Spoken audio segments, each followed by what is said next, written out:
Mga kaibigan, mainit-init pa. Kapapasok pa lang na mainit na balita. Abogado ni Sara Sayad Lustay Duterte hindi na kayang ipagtanggol itong si Sara Sayad Lustay. Nako po, ano ang nangyari? Alright, welcome back to my YouTube channel. I'm Andy's Vlog. Kakaiba itong ibabahagi ko po sa inyo. Latest update tungkol dito sa mga abogado na sandamakmak ni Sara Sayad Lustay. Akala ko ba sila ay handang-handa? Marami ho silang abogado. Akala ko ba sila ay handang-handa? Bakit hindi na kayang ipagtanggol itong kanilang amo na si Sara Sayad? I-like muna natin ang video na ito kung nagustuhan niyo po. Please subscribe my YouTube channel. Ito na, talagang happy Sunday po sa lahat. Kumusta po kayo? At talagang matindi ho ito, mga kaibigan.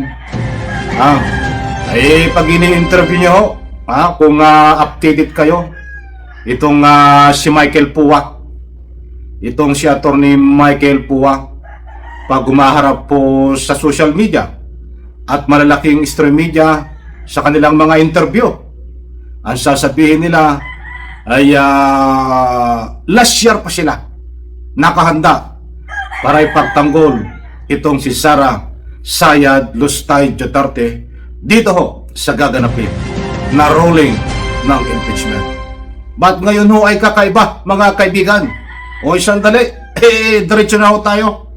Magugulat kayo, mga mahal kong taga-subaybay. Nako, eto ho, ibabahagi ko po sa inyo. Eto, pakinggan po natin. Itahan na ng House Committee on Justice Vice President Sara Duterte na iniimbitahan na ng House Committee on Justice Vice President Sara Duterte na personal na dumalo sa pagdinig ng mga inihaing impeachment complaint laban sa kanya. Hindi ito pilitan dahil choice ng bise kung gusto niyang umattend. Ayon sa isa sa mga legal counsel ng Vice Presidente na si Attorney Michael Poa, hindi pa nila napag-uusapan kung dadalo si VP Sara.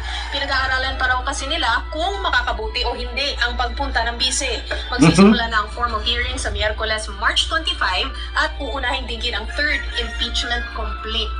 Kung isa bahas natin. Nako, mga kaibigan, sandali ko lang ang putulin.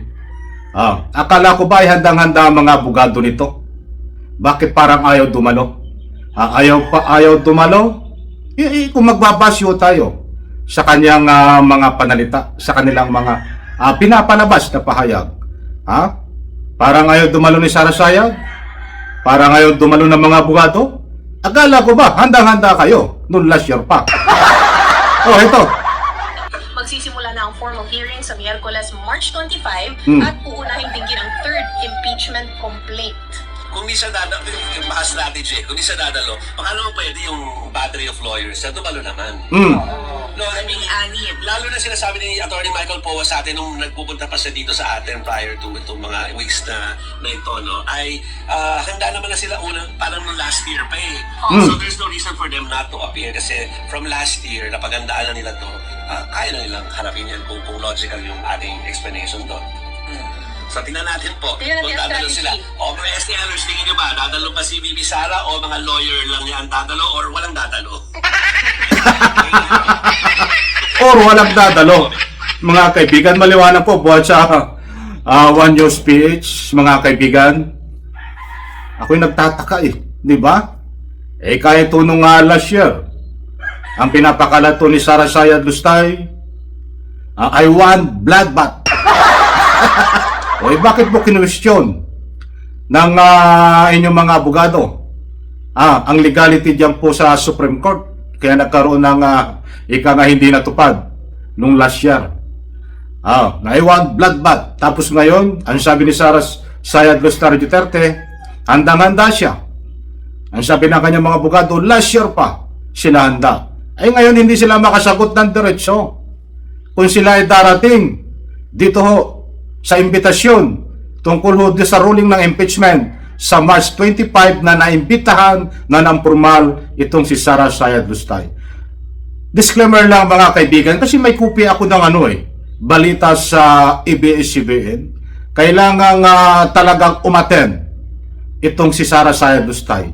Saka po nating itapik yan. Ha? At ba't lumalabas po naman dito sa 1PH, sabi na ko po sa inyo na choice. Ibig sabihin hindi persahan. Pwedeng hindi, pwedeng umattend. Alin ba ang totoo?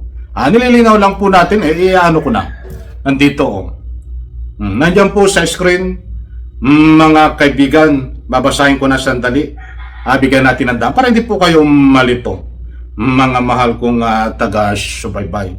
Buhat sa ABS-CBN News, iginiit ng isang abogado na obligadong dumalo si Vice President Sara Duterte sa pagdinig ng House Committee on Justice sa March 25, lalo't bahagi aniya ito ng sagradong prosesong dapat igalang ni Duterte. Sara Duterte bound to attend March 25 as panel impeached hearing lawyer.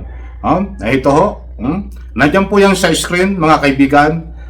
Pinlas ko din.